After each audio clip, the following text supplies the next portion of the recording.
hearty welcome to this session on something valuable. Let's focus on our mindset. We always ask ourselves a question as to why some are happy and others are not happy in the same environment. Where does this difference occur? You're right, it occurs in our minds. The mind is like the body, receives inputs, processes, filters, saves something, and sends outputs. The mind receives the inputs from the world outside. The inputs are always a combination of good and bad. The mind, like a filter, separates the good from the bad perfectly. The difference lies in the saving part. To understand it better, let's look at the common filters that we use at home. The first filter is sieve. It separates the wanted stuff from the unwanted stuff, but it leaves the wanted stuff outside and keeps the unwanted stuff inside. The second filter is winnowing pan. It also separates the wanted stuff from the unwanted stuff, but here it leaves the unwanted stuff outside and keeps the wanted stuff inside. This is what happens in our minds too. Some minds are like a sieve, remember the bad and forget the good. Some minds are like winnowing pan, remember the good and forget the bad. I hear some say, "Yeah, we got it." That's great. Let's listen to the story. Two monks. There's a monastery on the outskirts of the city.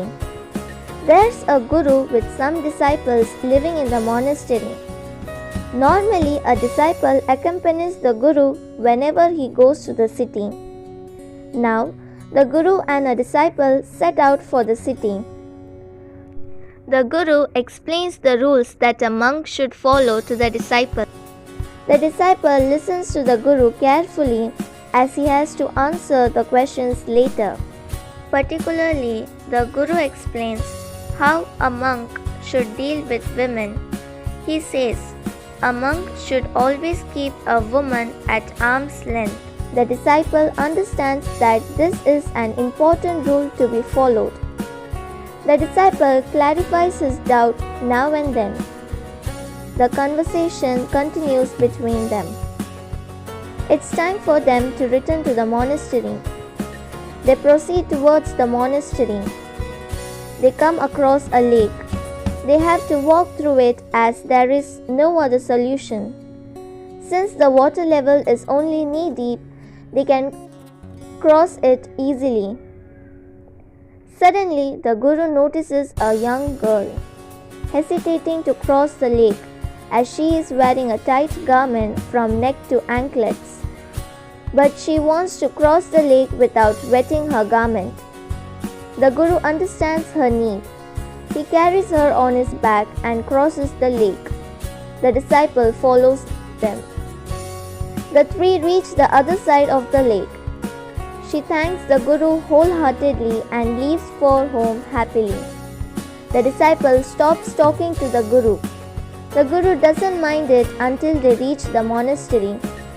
Just before the entrance of the monastery, the disciple stops the guru and asks a question. The disciple says, "Guru, we the monks should keep the women at arm's length. But you carried the girl on your back, is it right?" The guru says, "My dear, I left the girl then and there, but you have carried her until now." The disciple leaves the monastery and the guru enters the monastery. The disciple has the mindset like a sieve. The guru has the mindset like a winnowing pan. How about ours? Let's use the freedom of choice to rejoice by choosing the right thing.